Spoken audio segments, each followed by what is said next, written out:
I see it all the time, people solving 10, 15, 20 puzzles a day, and for some reason their tactics aren't getting any better. But that's because there is a right way to solve puzzles that most people aren't getting told about. Which is why in this video I'm going to share with you guys my puzzle solving technique so that you all can copy it and do the same in your own puzzle solving routine.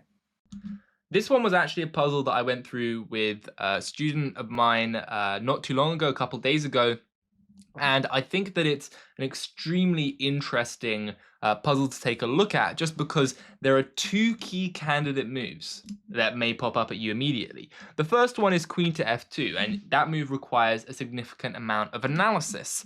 I'm going to run you guys through the process, which I call you go in with depth, and then you prune back, and then you go back in with depth, okay?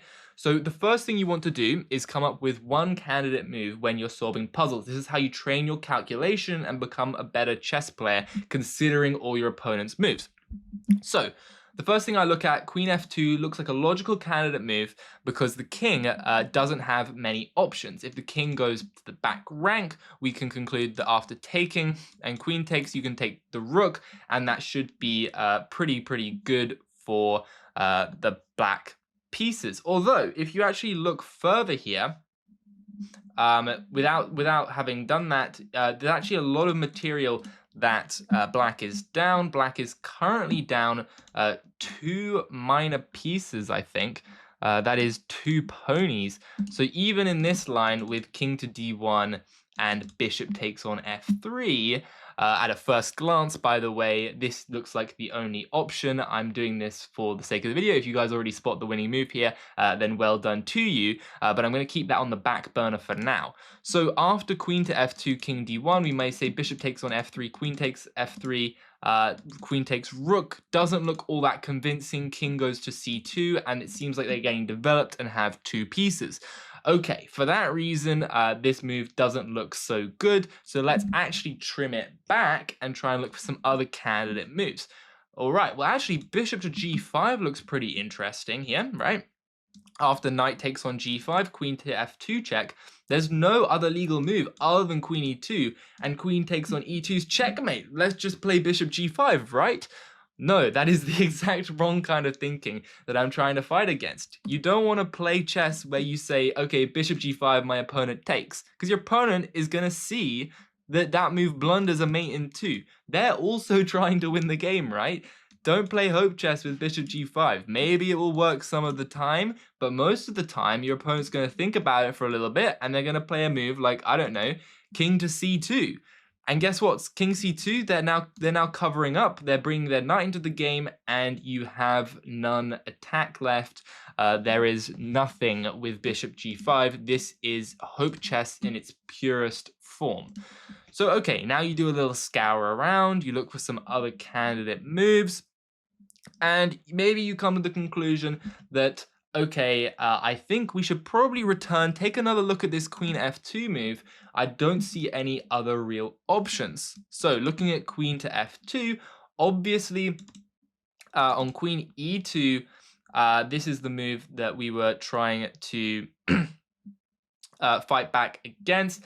And actually, this is another candidate move I meant, and actually, having looked at bishop g5 as a potential resource, now we can use it in this position. So we can say after queen to f2 and queen e2, we actually have bishop to g5, and once again, if they take the bishop here, then we can take the queen and it's checkmate, right? So after queen f2, queen e2, we now see bishop g5, looks pretty good. And if the king goes back to d1, okay, we can now combine with the other idea, bishop takes on f3, the queen is pinned, cannot take our queen. After the pawn takes, we can take the rook. If the queen blocks, we can trade the queens and then capture the bishop at the end. We've won back sufficient material and the b2 pawn is dropping. So that is one successful line. Only other line we really have to calculate after queen e2, bishop g5 is king moving up, but actually bishop to f5 wins the queen pretty nicely here. The queen has to block, otherwise you're getting mated, and because if you move the king up further, then just bishop to f6 is game. In fact, you can't move the king up further, so you'd have to give up the queen, and you would that would be a winning position. We can definitely end the calculation there. So finally, we have to return back to the original problem that we came up with the plan. And maybe an even better way of approaching this is actually just to return to the problem immediately, which was queen to f2. And what do we do about the move king to d1? Well, actually, after king to d1, if you look at it long enough, you might realize again that the knight is pinned, which is what my student actually found after we went back through the puzzle. They realized that, yep, the knight is pinned. You can actually take the rook here with a check. And after the king has to move somewhere, we take the pawn with the check, and this is completely dominant position. This knight is dropping, and we have got a bunch of pawns for the extra piece. The king is super vulnerable. Rooks can come to the e file, and the calculation can end there. But you'll see there's a lot that goes into solving these puzzles, right? It's not just, oh, right, queen f2, and if the queen goes to e2, bishop g5. There's a bunch of other lines that you need to check, and if you don't do your due diligence checking these lines, then you're going to get in hot water in real games. But we can now conclude queen f2 is the winning move. Engine decides to go for queen e2, doesn't really matter. Bishop g5 definitely is correct, and we go down this line and win the game. So I'm going to give all of you one puzzle very similar to this one to attempt and follow the same thought process on your own. The next puzzle is pretty tough. I have already found it, so let's get right into that one. Okay, first things first, I'm going to give you guys a couple seconds, pause the video right now, try and solve this one for yourself, and most importantly, try and find all of Black's resources and calculate as deep as you possibly can. This is what's going to improve your calculation skills in the long run and make you a better chess player. I know it's tough, but it's what you have to put yourself through, and it will get easier the more you do it, I promise you that. You can make the move pawn to a7 here with relative confidence, even if this weren't to be a puzzle position, just because it's really the only move that you can make, and because other than that, Black's going to play f2, f1, make a queen, and win the game. So you kind of have to start playing with pawn to a7. Although when you're solving and when you're training, I still really recommend that you don't put this move on the board and try and calculate the whole puzzles from the beginning so that you can really train your visualization skill. But if this is too difficult for now, I also wouldn't be opposed to just putting the move pawn a7 on the board. Although it does also narrow down your calculation because the engine is going to play either rook to h8 or pawn to f2. Well done already if you saw these with the two candidate moves, but trust me, this puzzle goes a lot deeper. Let's start with pawn to a7 and rook to h8. Rook to b8 is the obvious response, trying to cut off and taking on, and then after f2, it might look like queening, queens, and then we take the rook. That looks pretty obvious, but actually, if you had just done that, you would have blundered. After making a queen, the rook can take your rook after queen takes, and they make a queen themselves. There is no skewer. You are not winning their queen in any way, and this would just be a draw. So you have to go back to the drawing board, and after pawn to a7, rook goes back. You bring your rook up, and they push. You can notice that, I can take the rook here, and after they queen, then maybe I promote. But if you continue to go deeper, then you might see that the move queen to b5 is actually pretty problematic. Because after queen to b5 and king to c1, there's queen to f1, which looks pretty annoying, and king d2, things get super messy. Is there a draw here? I don't really know. Equally, if you were to, let's run it all the way back, after the queen is on b5, the king is on b2. If the king goes to a3, there's queen to c5, and if the king goes up, there's a bunch of checks on the side. Once again, really messy here. So maybe we need to go back a little bit further, prune it back, as I say. Was there an alternative after taking the rook? Do we have to make a queen immediately? This is quite interesting. So let's go all the way back. a7, rook h8, rook b8, f2. And after taking the rook and a queen, you can actually come up with this ingenious little move, rook back to b8. It's pretty beautiful, actually, preventing the queen from checking the king anywhere. The king is super safe with these 2 pawns here. This promotion is unstoppable, and our rook and queen will actually defend all of the files and possible checking squares on the king. If you guys found rook back to b8, congratulations. That is really brilliant stuff and good deep calculation, having considered what happens after taking and then problem solving all the way back.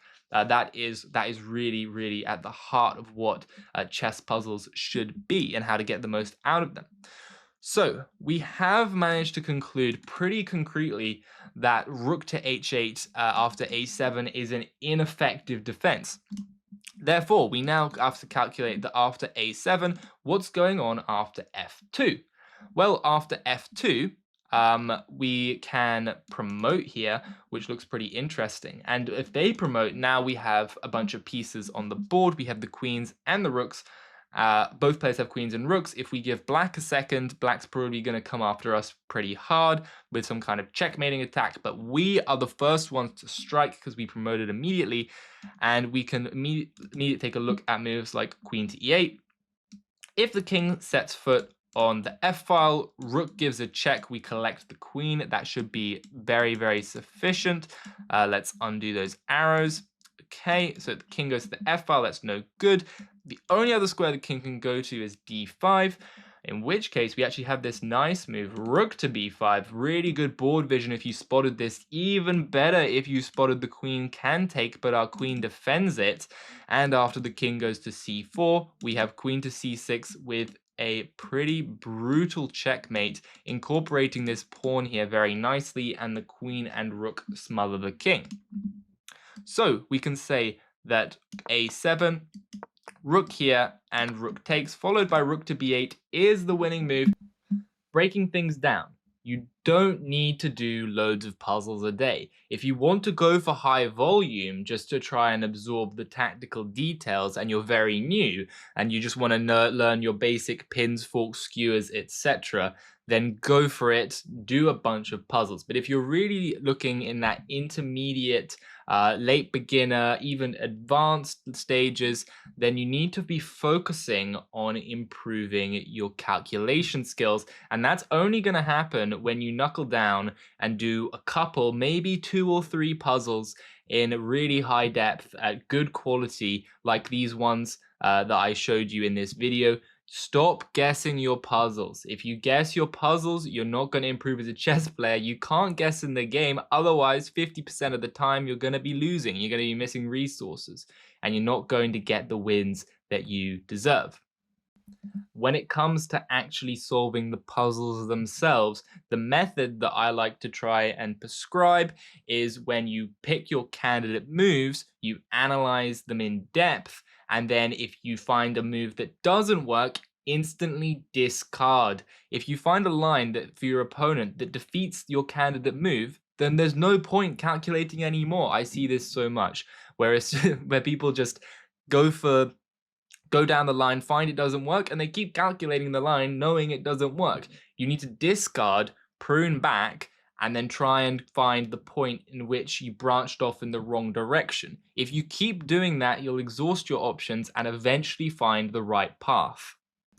Admittedly, this may seem quite unfeasible for an actual game, but the real skill in chess comes in finding the right moment to really calculate hard and find that winning solution. You're not going to be acting like this all the time. Every position is not a puzzle position. You've got to really train those senses so that you get to know what the optimum moments are. But that is for another video. At the very least, I hope you found this one useful and can make some meaningful changes to your chess training routine. Thank you all for watching again, and I'll see you in the next video. Bye.